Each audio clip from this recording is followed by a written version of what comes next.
रसिक मुरारी जी के पास पत्र आया उनके गुरु जी का, बेटा जल्दी आ, जैसी स्थिति में पत्र पढ़ते आ जा। और जिस समय वो पत्र सुन रहे थे उस समय भोजन कर रहे थे रसिक मुरारी जी। और पत्र में लास्ट में क्या लिखा, क्या सुना उन्होंने कि जिस स्थिति में तुरंत आ जाओ। अब आप सुन के हैरान होंगे, भोजन करे थे छोड़ दिया, हाथ भी नहीं धोए, कुल्ला भी नहीं की, क्योंकि गुरुजी ने के पत्र में क्या लिखा, जिस स्थिति में हो तुरंत चले आओ। जो ही गुरुजी के पास गए, गुरुजी को प्रणाम नहीं किया,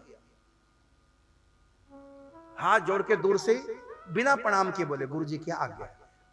गुरुजी बड़े हैरान कि प्रणाम तक नहीं किया, बेटा प्रणाम भी नहीं किया, ये शिष्टाचार कब से बोल गए। क्या गुरुजी दरअसल मुंह भी झूठा है, हाथ भी झूठे हैं, प्रणाम कैसे करो। जब आपका पत्र मैं सुन रहा था, मैं भोजन कर रहा था, लास्ट में आपने लिखा है कि जैसे भी हो जो कहते हो उसी समय चले आओ। तो मैं बिना हाथ धोए बिना कुल्ला किया, बिना हाथ धोए बिना कुल्ला किया आपको प्रणाम कैसे करो। ये है गुरु आज्ञा। ये रसिक मुरारी जी तब इतने बड़े संत हुए, उनकी कथा भक्तमाल में रसिक मुरारी जी। और फिर गुरुजी ने अपना दुख निवेदन किया। क्या दुख था कि यहाँ का जो मुसलमान नवाब है उसने आश्रम की सारी जमीन हड़प ली, अब यहां संतों की सेवा कैसे।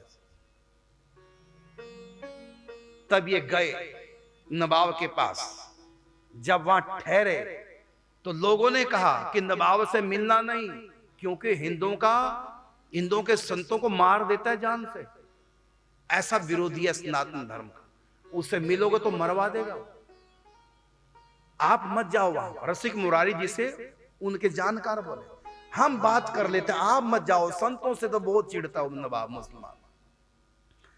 उन्होंने कहा कि मैं तुमको नहीं भेजूंगा, क्यों, गुरु जी की आज्ञा मुझको हुई है, आप लोगों को नहीं, मैं जाऊंगा भले वो मार दे, क्योंकि गुरु की आज्ञा तुमको नहीं हुई, मुझको हुई है कि तुम जाओ मिलो उनसे, इससे भले वो मुझको मार दे, मैं तुमको नहीं भेजूंगा, गुरु आज्ञा मुझको, इसलिए मैं स्वयं जाऊंगा। और जब गए तो राजा ने क्या किया था, उनके पास एक हाथी था, शराब पिलाई और उसको रसिक मुरारी को मारने के लिए छोड़ दिया, इस संत को मार दिया। और मावत ने अंकुश का प्रहार किया और चिंगाड़ता हुआ हाथी रसिक मुरारी के सामने गया, उसको कुचलने के लिए पांव से। अब उनके पास गुरु भक्ति की शक्ति थी, जो ही हाथी लगा सूंड से पकड़ने, तुरंत ऐसे हाथ किया और कहा, गजराज तुमने किस जन्म में कौन सा पाप किया जो हाथी की योनि में अब फिर पाप करने चला है। इतना कहा, भजन करो। इतने में हाथी झुक गया, प्रणाम किया। रसिक मुरारी जी के थैले में कंठियां थी, शिष्य बनाते कंठी पहनाते, 2-4 कंठियों को जोड़ के लंबा किया, हाथी के गले में पहना दिया और उसको गोपाल मंत्र की दीक्षा दे दी।